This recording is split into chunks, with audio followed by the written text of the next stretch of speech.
Après le pangolin, soi-disant responsable du coronavirus, le singe pourrait-il relancer la variole? C'est vrai que l'OMS s'interroge sur une récente multiplication des cas en Europe. Depuis début mai, l'OMS alerte sur plusieurs cas découverts au Royaume-Uni, en Espagne, au Portugal et au Canada. Plus d'une cinquantaine de cas de variole du singe à travers le monde ont déjà été recensés. Ça peut quand même tuer entre 1 à 10% des malades. Mais quels sont les symptômes de cette maladie? Comment se transmet-elle? La variole du singe proviendrait d'Afrique de l'Ouest et ne connaîtrait aucun traitement pour le moment. À l'heure où l'épidémie du coronavirus diminue, cette nouvelle maladie pourrait vite devenir préoccupante. Alors faut-il s'inquiéter de la variole du singe qui se développe dans le monde entier? Évidemment. Les chéris, je voudrais remercier Bruno Megarban de venir nous voir à chaque fois. Alors il est là, Bruno, parce que je crois qu'il était là. Chef du service réanimation de l'hôpital Lariboisière. À chaque fois, c'est un bonheur. Merci beaucoup. Et c'est la première fois qu'il vient nous voir. C'est le docteur Thierry Bedossa qui est vétérinaire. Parce qu'on voulait avoir un vétérinaire voilà, qui nous éclaire là-dessus ce soir. Parce que moi, c'est le truc qui me fait le plus flipper actuellement. Il y avait deux trucs qui me faisaient flipper. C'était voilà, Gilles Verdez dans l'émission et ça. Et non, mais c'est vrai que c'est un truc de fou. La variole du singe, c'est une maladie rare qui se transmet à l'être humain par les animaux, caractérisée par d'impressionnantes pustules. Cette infection se transmet lors de contacts rapprochés ou d'échanges de fluides corporels. Regardez les photos, regardez ce que ça donne. Voilà, ça donne ça. L'infection de l'homme par la variole du singe se divise en deux périodes. Période invasive, fièvre, maux de tête, ganglions, douleurs musculaires, et période d'éruption cutanée, un visage, paume de main, plante des pieds. Est-ce qu'il faut s'inquiéter de la variole du singe?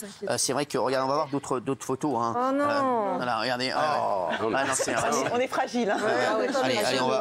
Alors, c'est la réalité. Hein. Enlève. Alors, c'est vrai que c'est un truc de fou, cette affaire. On va d'abord parler à Thierry Bedossa. Comment se transmet ce virus? On peut l'enlever maintenant. En fait, ce virus, il se transmet par les liquides, les fluides.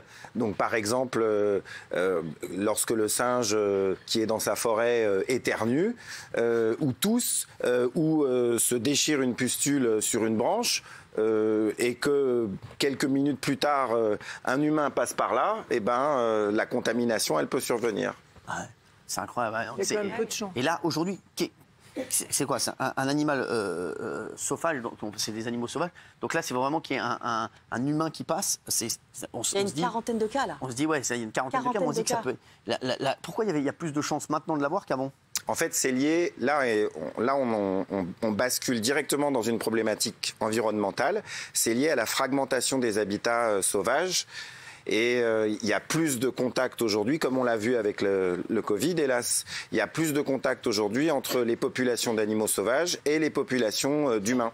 D'accord. Et donc, le premier accident avec la contamination par la variole simienne, il s'est produit avec des singes de laboratoire au Danemark au début des années 60. Donc, il y a des conditions naturelles de propagation et de contagiosité éventuelles, mais c'est très très rare à ce jour.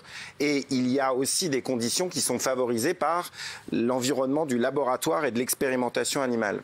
Alors, est-ce que nos animaux de compagnie peuvent l'avoir et peuvent nous le transmettre ou pas du tout?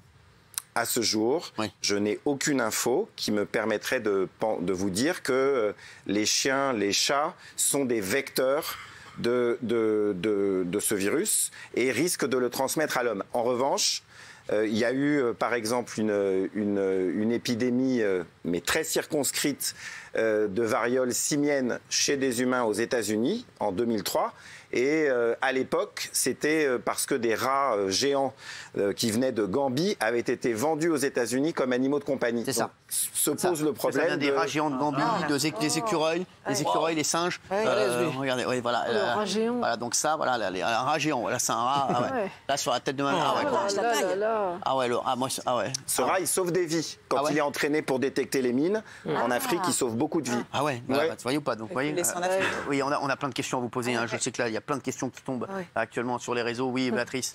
Comment se fait-il qu'il y ait eu autant de cas dans des pays différents en même temps, tout d'un coup? Pour le moment, il y a juste eu, je crois, quelques dizaines de cas en Europe et au sud de l'Europe, au Portugal et en Espagne. Il y en a aux États-Unis, au Canada, mais pas au même moment.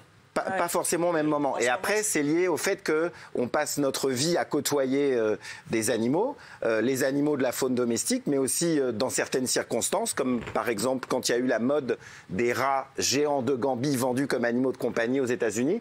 Il y a aussi un autre rongeur qui est potentiel vecteur, c'est le chien de prairie. Sa vente est interdite en France depuis des années, mais aux États-Unis, c'est très populaire de l'avoir comme animal de compagnie. On en parle maintenant, alors tout d'un coup, on en parle là, comme si ça venait d'arriver, du coup, si vous dites que ça fait un moment. Parce que, alors là on va faire stresser tout le monde, l'OMS a déclaré, et là je vais passer la parole à plus expert que moi, mais l'OMS a réussi à éradiquer la variole chez l'homme en 1980. Et à partir de ce moment-là, la variole est la maladie qui, chez l'homme, a causé des désastres, encore plus que la peste, je pense. Mais c'était il y a très longtemps. Et l'OMS a déclaré la variole disparue, a déclaré l'éradication de la variole chez l'homme en 1980. Et donc, depuis, on ne vaccine plus les populations. Mais là, il ne s'agit pas du même virus. C'est le virus du singe. Et chez l'homme, il cause des formes beaucoup plus... Donc en fait, vous êtes en train de dire que c'est pour nous revacciner contre la variole ? Alors jamais j'aurais pensé une chose pareille, mais peut-être que vous êtes moins naïf que moi. Alors, non mais c'est vrai qu'on va rappeler l'infection de l'animal vers l'homme, contact direct avec du sang, des liquides biologiques, des lésions cutanées ou des muqueuses d'animaux porteurs de la maladie. On l'a dit, les animaux concernés, singes, rats géants de Gambie, écureuil, et on l'a dit, contact étroit avec les sécrétions respiratoires d'une personne porteuse de la maladie ou contact direct avec les lésions infectées ou les liquides biologiques. Le directeur général adjoint de l'OMS a dit « Nous observons des transmissions parmi les hommes ayant des relations sexuelles avec des hommes, ce qui est une nouvelle information que nous devons étudier », a déclaré Ibrahima Socéphale, directeur général adjoint de l'OMS pour les interventions d'urgence. L'OMS se veut rassurante quand même. Si les symptômes semblent virulents, le taux de mortalité reste faible. Mais, on va en parler dans un instant, c'est quand même une petite galère, cette affaire. La durée d'incubation est en général de 6 à 16 jours, mais elle peut aller de 5 à 21 jours. La variole du singe n'est pas une maladie particulièrement dangereuse pour l'homme, mais... voilà, c'est ce qui est dit là, à l'instant T. Les symptômes peuvent durer de 14 à 21 jours et il n'y a pas de traitement. Ça veut dire que ça disparaît tout seul ? Oui. Alors, on va en parler dans un instant avec Bruno, mais c'est vrai qu'il y a beaucoup de questions et c'est vrai que ça commence à nous faire flipper parce que quand l'OMS commence à s'intéresser à un truc, c'est que ça commence à faire flipper. On a plein de questions à Bruno. Est-ce que vous voulez dire un truc ? Oui, ça rappelle ce schéma, l'animal qui transmet à l'homme une maladie qui se propage, très contagieuse. Ça rappelle le coronavirus. Est-ce qu'il faut craindre une épidémie mondiale ? Je ne pense pas. Mais je ne suis pas expert dans le domaine. Mais ceci dit, il n'y a pas de barrière d'espèce pour tous les micro-organismes, pour tous les microbes, que ce soit des virus ou les bactéries. Et donc là, par exemple, j'espère ne pas héberger trop de mauvais virus et trop de mauvaises bactéries. Mais mon voisin, il est très exposé là. Et puis moi, je suis un vétérinaire et donc je côtoie tout le temps des animaux. Sachez-le, celui qui a le plus de virus ici, c'est lui. Je vais m'éloigner un peu alors. Je peux vous dire, il traîne dans... Et il y a aussi autre chose, c'est que le fait d'être exposé à des virus qui sont hébergés par d'autres espèces que nous peut aussi contribuer à nous immuniser. Par exemple, sur le Covid, certains pensent que l'exposition au coronavirus, parce qu'il y a des coronavirus par exemple chez les chiens et les chats, et nous les vétos et nos infirmières, on est très exposés à ces coronavirus, il est probable que l'exposition permette des résistances à d'autres types de virus de la même famille. Donc c'est pas toujours un danger d'être exposé au virus qui est pathologique pour une autre espèce, mais qu'il est très faiblement pour la nôtre. Alors, on vient de recevoir une info. Un premier cas suspect de variole du singe a été recensé en France, en région parisienne. Ça vient de tomber. C'est-à-dire là, la personne est peut-être là. Voilà. Il paraît, voilà. On me dit apparemment la personne fait de la télévision. Voilà. J'en saurai un petit peu plus bien sûr sur la personne, bien entendu, mais sachez qu'on me dit elle est du côté gauche. Voilà, c'est ça. Oui, merci. Bruno Megarban est avec nous, chef du service réanimation de l'hôpital Lariboisière. J'adore cet hôpital et j'adore Bruno qui est incroyable à chaque fois. Bruno. Même question, qu'est-ce que la variole du singe donc, pour nous les humains ? Alors, c'est une maladie qui touche les singes et quelques autres espèces animales, comme ça a été dit, depuis longtemps. C'est une maladie endémique dans les forêts tropicales, en Afrique de l'Ouest et au Congo. Et de temps en temps, il y a des épidémies qui touchent les hommes qui habitent dans la lisière de la forêt, au bord de la forêt. D'accord. Alors, de façon exceptionnelle, il y a eu des cas à l'extérieur du continent africain, comme ça a été expliqué, essentiellement liés à des animaux qui ont été vendus en Europe aux États-Unis. Ce qui est aujourd'hui un peu plus différent, c'est que pour la première fois, en Europe du moins, il y a des cas de contamination interhumaine. Ouais, c'est ça. C'est-à-dire, en fait, ce n'est pas des singes ou des animaux qui sont sortis d'Afrique, qui ont été mis en Europe, qui ont infecté les différentes personnes, mais que les hommes, entre eux, se sont contaminés. Alors, c'est une situation très rare. La contagiosité est très difficile, car elle nécessite des contacts très rapprochés. Contrairement au virus de la Covid-19. Là, il y a l'été qui arrive, forcément. On va réfléchir à 2 fois avant de vous faire un cul. Alors, contrairement au virus. Excusez-moi, non, mais moi, je vous dis les choses comme je les entends. Excusez-moi. Hein. C'est vrai. Non, mais Bruno, excusez-moi, moi, je dis les choses. Voilà, c'est ce qui fait un peu ma singularité. Un simple bisou, alors, on va dire la première chose, la contamination la plus probable se fait avec un contact avec les sécrétions biologiques et notamment les lésions cutanées. Et donc, déjà, effectivement, lorsqu'une personne est contagieuse, elle a, comme vous l'avez vu, des vésicules ou des pustules sur le visage. Et c'est par l'intermédiaire de ces lésions cutanées que l'on peut être contaminé. D'accord. Alors, il reste quand même, il persiste une inconnue, à savoir, est-ce qu'il peut y avoir une contamination au moment des relations sexuelles ? Puisque, comme vous l'avez dit, il se trouve, alors probablement en raison d'une chaîne épidémique, que actuellement, ça circule essentiellement et ça concerne essentiellement des personnes qui ont des relations homosexuelles, des hommes qui ont des relations homosexuelles, possiblement parce que le premier cas qui, lui, a été contaminé en Afrique était homosexuel et quand il est arrivé il faut être vigilant quand même. Il faut être vigilant sur ce genre de choses quand même parce que je veux pas non plus que les gens, alors qu'on n'a aucune certitude, se mettent à avoir une image des homosexuels parce que ça va très vite. On sait, je connais le passé et on va se dire voilà maladie des homosexuels. C'est très facile. Alors bien sûr, je vais compléter. On va en parler. En aucun cas, c'est-à-dire que les cas humains qui ont été décrits, ça touche et les hommes et les femmes. Donc jusqu'aujourd'hui, il n'y a aucune raison qu'il y ait qu'une communauté qui est atteinte particulièrement. C'est quelque chose qui circule. Par contre, l'épidémiologie des événements actuels, initialement, semble pour le moment être plutôt concernée ces personnes. De plus en plus de cas.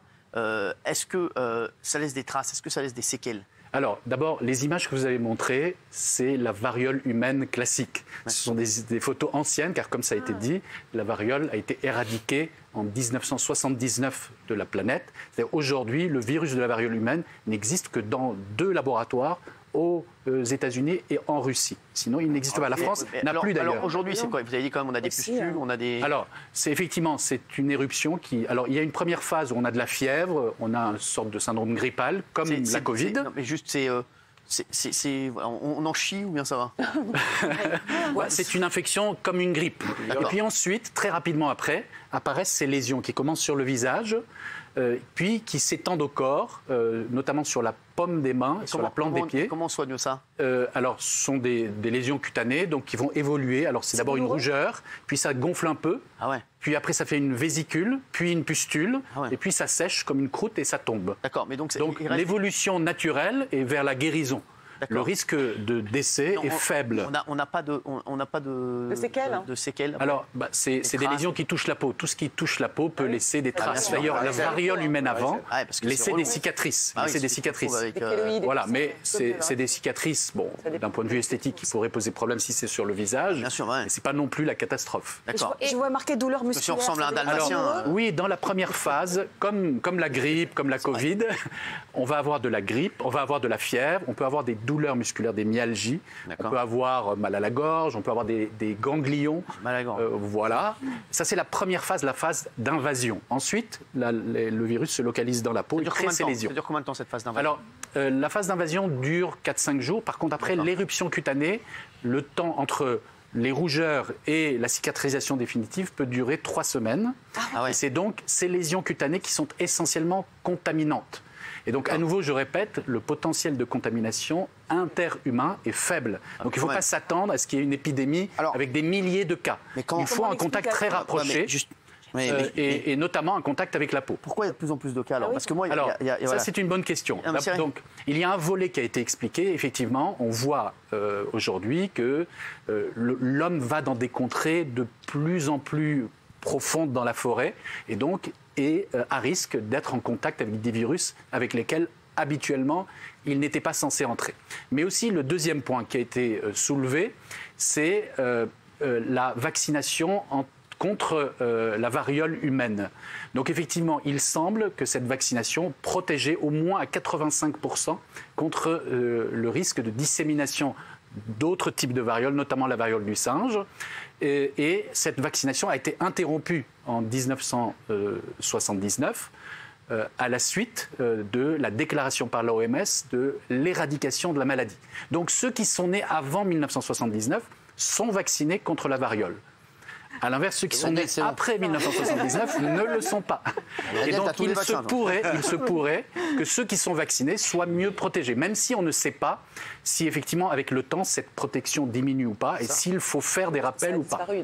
Juste parce qu'il y a Kelly là, qui m'envoie un message, justement, qui me dit, est-ce que ça ne va pas être comme avec le coronavirus? On s'amusait à faire des gels à l'époque, on en rigolait. Et on s'est dit, après on s'est retrouvés tous à la maison et confinés, on ne s'attendait pas du tout à ça. Non, à nouveau, vous avez bien compris, la contamination se fait très peu probablement par voie respiratoire. C'est ce qu'on disait. Donc, non, la Covid-19 d'emblée, nous savions que la contamination se fait par voie respiratoire et qu'elle était extrêmement contagieuse. Ici, ce n'est pas le cas. Alors malgré tout, on ne peut pas être à 100% rassurant, évidemment, puisque comme tout le monde le sait, la variole, dans le passé, ça s'appelait d'ailleurs la petite vérole. Ouais. C'est une maladie extrêmement dangereuse. Quand il n'y avait pas la vaccination, ça tuait à peu près 400 000 personnes par an dans le monde. C'est arrivé à la fin, au début de l'ère, après, on va dire de l'ère historique vers l'Europe. Et puis, ça s'est diffusé. Et comme vous le savez, c'est le premier vaccin a concerné cette maladie. Et donc, en fait, Jenner, qui a inventé la vaccination, a administré... Kylie Jenner C'était à la fin du XVIIe siècle. Il a administré du pus venant d'une paysanne qui a été contaminée par la variole de la vache à un enfant de 8-10 ans. Et en lui administrant le pus, donc contenant le virus de la variole de la vache, il a induit une immunité. C'est-à-dire, par la suite, il lui a sauvé la vie. Il a sauvé la vie. C'est-à-dire, il a administré la variole humaine à cet enfant et l'enfant n'a pas développé la maladie. Et c'est ce vaccin-là, d'ailleurs, qui, pendant 2 siècles après, a préservé toutes les personnes vaccinées. Et dans les années 60, l'OMS a généralisé la vaccination qui a permis l'éradication de la variole humaine, car, et c'est ça le point important, la variole humaine n'a qu'un réservoir humain.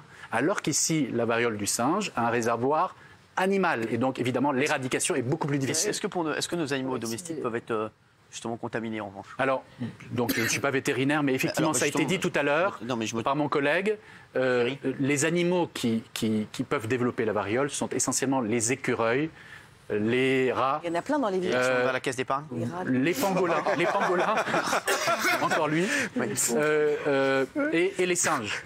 D'accord. Il n'y a pas de description faite dans les chiens et les chats domestiques ou les autres types d'animaux. Donc c'est très peu probable. Alors il y a juste une petite quand même chose à considérer, c'est-à-dire que on sait par exemple que le virus de la variole simienne a été introduit aux États-Unis en 2003 et a touché des humains à cause de l'importation de rats géants de Gambie. On sait aussi qu'il est déjà arrivé des choses de ce type avec les chiens de prairie, qui sont pas des chiens en fait, qui sont des rongeurs. Donc ça veut dire qu'il y a des espèces cibles. On peut trouver un chien de prairie, s'il vous plaît. Voilà. Il y en aura pas ici. C'est interdit de. En photo. En photo. En photo. Je me doutais bien qu'il n'y avait pas un chien de prairie dans le public. Je me doutais bien qu'il n'y a pas un gars. Patrick, tu peux me faire le chien juste pour voir ce que ça donne. En revanche, un rat. Non mais un rat. c'est toujours possible. On n'a pas de certitude sur le fait que les rats qui occupent nos égouts, les rats qui sont dans tous les laboratoires, oui, il y en a beaucoup, il y en a plusieurs millions. Donc les rats, on ne sait pas. On ne sait pas. Les rats peuvent peut-être être vecteurs de cette variante. On ne sait pas. On ne sait pas, mais c'est possible. J'ai rien dit. Il a rien dit. Il y a aussi une autre chose quand même. Oui, mais il y a aussi une autre chose, c'est que en 1960, on était 3 milliards d'humains sur la planète. Aujourd'hui, on est 8 milliards d'humains sur la planète. Donc les raisons de la promiscuité entre nous et les populations d'animaux sauvages dans les endroits où il y a une végétation très abondante, c'est aussi lié au fait qu'on est très nombreux sur la planète aujourd'hui, beaucoup plus qu'avant. C'est un chien de prairie. C'est ça, c'est un chien de prairie. Voilà, bravo. Ça, c'est un chien de prairie, ça ? Oui. Ça, c'est un chien de prairie, ça. D'accord. Mais là, il est en train de se faire une manucure ou quoi, là ? Il fait sécher. Non, mais il est en French manucure, là. Je sors de la manucure et vraiment, j'ai 2 minutes. Oui, Gilles. Docteur, vous êtes toujours très rassurant. Mais est-ce que là, vous n'êtes pas un tout petit peu trop optimiste? Parce que la période d'incubation, Cyril le disait, c'est de 6 à 16 jours. Pendant cette période, on n'a pas de pustule, on n'a même pas de fièvre, mais on peut transmettre. Ouais. Donc là, à ce moment-là, ça va devenir peut-être un danger mondial. Alors, comme ça a été dit, la transmission se fait avec des contacts de liquide biologique très étroits. Donc en fait, c'est pas en parlant ou c'est pas en prenant les transports en commun qu'on va être contaminé. Le préservatif est utile. Maintenant, bien sûr, c'est ce que j'ai dit. C'est-à-dire que pour le moment, on ne sait pas tout. Est-ce qu'il faut mettre un masque FFP2 dans son slip? C'est la question dans son slip ni ailleurs. Et le préservatif. Je crois que malgré tout, il faut être rassurant. C'est-à-dire, aujourd'hui, on met en avant un certain nombre de maladies infectieuses qui ont toujours existé, mais qui sont très rares. Et de fait, on peut effrayer la population. Mais ce sont des maladies qui ont toujours existé. Simplement, elles s'atténuent. À nouveau, la grande inconnue aujourd'hui, c'est pourquoi il y a une transmission interhumaine plus importante. Oui. Et est-ce que la contamination par voie sexuelle pourrait se faire? Ce sont les deux inconnus. Mais parce que c'est vrai que, mine de rien, même si c'est pas par voie orale et tout, ça fait on peut faire des bisous. C'est vrai, parce qu'il paraît qu'on peut pas se galocher. Penser au sida. Ah oui? Bah oui. Alors, non, ça n'a rien à voir, parce que d'abord, évidemment, ce n'est pas les mêmes conséquences. Donc, c'est une maladie qui va toucher la peau. Et comme je l'ai expliqué, dans la quasi-totalité des cas, on en guérit et on en guérit définitivement. C'est-à-dire, on est immunisé et on ne peut plus la redévelopper. Et c'est quoi le pourcentage de mortalité? Alors, le pourcentage de mortalité, à nouveau, c'est calculé et déterminé sur des petites populations, donc on ne peut pas le dire. On va dire c'est de l'ordre de 1%. C'est énorme. C'est bien sûr énorme s'il y avait beaucoup de cas. Mais, c'est énorme parce qu'en fait, et ça touche essentiellement des enfants, en fait. Les morts par cette variole du singe, ça ne touche que les enfants. Est-ce que, parce que vous vous étonnez du fait que justement, il y ait quand même un nombre de cas assez conséquent, 40, alors que vous dites que c'est extrêmement rare que ça puisse se transmettre d'homme à homme, est-ce que ce virus-là a pu éventuellement muter. Et donc, on le connaissait en passant du singe à l'homme, mais comme maintenant il se transmet, c'est peut-être parce qu'il a muté. Alors, vous avez raison, on n'a pas toutes les données. Malgré tout, le virus de la variole est un virus très stable. C'est un virus à ADN, contrairement au coronavirus. Il est hyper tout le monde a entendu qu'il y a des variants tous les jours. Si, c'est un virus très stable. D'ailleurs, le vaccin qui est utilisé, c'est un vaccin qui date du XVIIe siècle. Il n'a pas évolué. Et qui n'a pas évolué, qui a protégé la population, qui a permis l'éradication. Donc, je dirais, il faut être plutôt rassurant de ce domaine, mais à nouveau, on n'a pas tous les éléments scientifiques. Parce que nous, on voit tout le monde s'inquiéter, et donc forcément, ça nous inquiète. Ça nous rappelle, à chaque fois, ça nous rappelle le corona. C'est exactement pareil. C'est vrai, et là, on est traumatisés. On se dit l'année prochaine, ils vont nous dire. Confinement et tout dans ce temps. Confinement.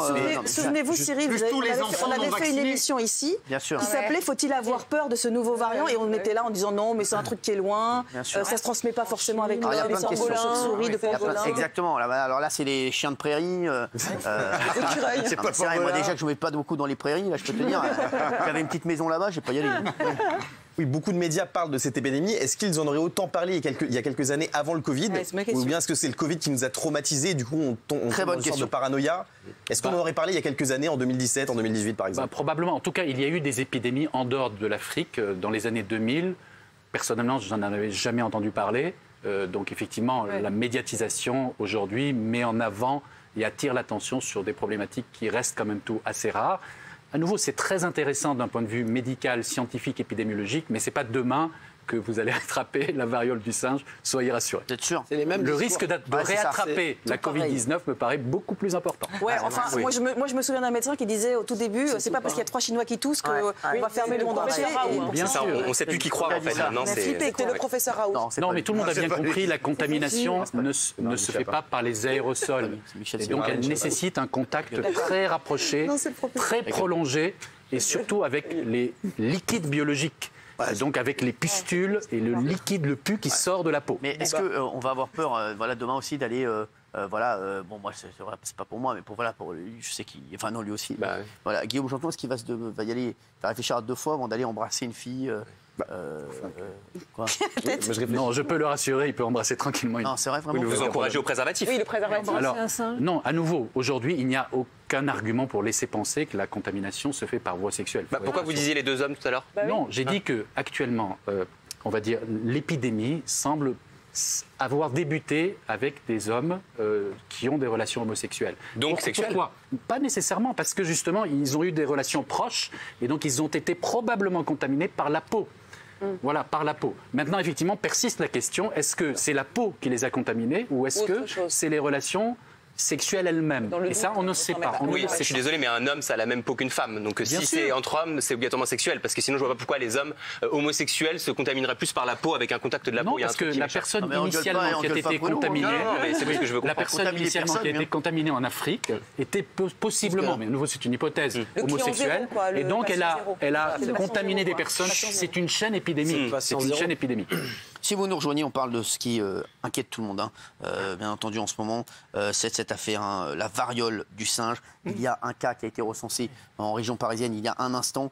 Et c'est vrai qu'on commence un peu à flipper parce que c'est vrai que c'est pas qu'il y a une défiance, mais c'est vrai qu'on se dit, aujourd'hui, comme il y a des nouvelles maladies qui arrivent, on se dit, parfois, c'est pas une nouvelle maladie, ça, pour le coup, mais c'est vrai qu'on se dit, voilà, on nous a dit la même chose avec le corona, et c'est vrai qu'on a vécu un cauchemar. Oui, Gilles Verdet. Vous vous rendez compte, docteur, on parlait de quelques cas, alors États-Unis, Canada, Espagne, Portugal, et là, d'un coup, on est en train d'en parler en direct, Cyril annonce, voilà la région parisienne. Alors, peu importe sur la région parisienne, nous voilà touchés en France. Vous comprenez notre inquiétude. On se dit que là, on est face à une propagation ultra rapide. Nous voilà déjà touchés. Avec le coronavirus, on avait été touchés bien longtemps après. Là, on se dit, regardez, presque le monde est rouge déjà. Donc, vous comprenez notre inquiétude. Non, bien sûr, je pense que c'est un phénomène qu'il faut observer et bien sûr analyser. Il faut comprendre les chaînes de contamination et les mécanismes par lesquels le virus se propage, comment c'est arrivé. Et quels sont les moyens de prévention. Évidemment, il faut bien sûr développer des travaux scientifiques de surveillance. D'ailleurs, les autorités sanitaires probablement le mettent en place. Maintenant, vu les modes de contamination suspectés, il n'en est pas, on ne s'attend pas à voir une épidémie massive avec des contaminations en prenant le métro ou sur le lieu de travail ou en milieu intrafamilial. À nouveau, au jour d'aujourd'hui, ne sont contaminants que les personnes malades qui ont des vésicules sur la peau, l'éruption cutanée sur la peau, car le mode pour le moment reconnu de cette contamination est le contact avec les sécrétions biologiques. Malgré tout, je redis, la transmission interhumaine de cette variole-là est relativement difficile.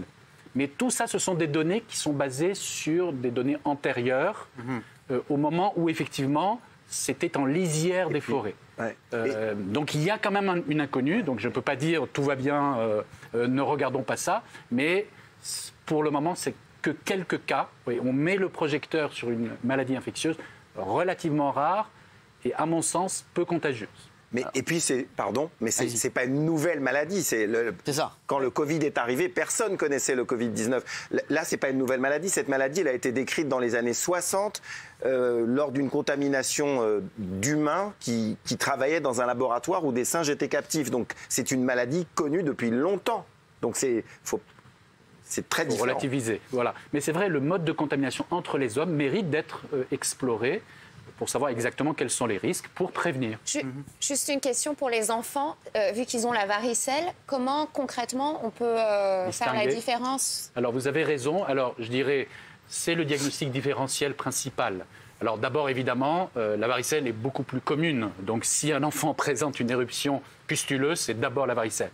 Alors ce qui différencie, c'est que la varicelle se passe en différentes poussées. C'est-à-dire, sur un lieu donné, par exemple le visage, vous allez avoir des lésions d'âge différentes.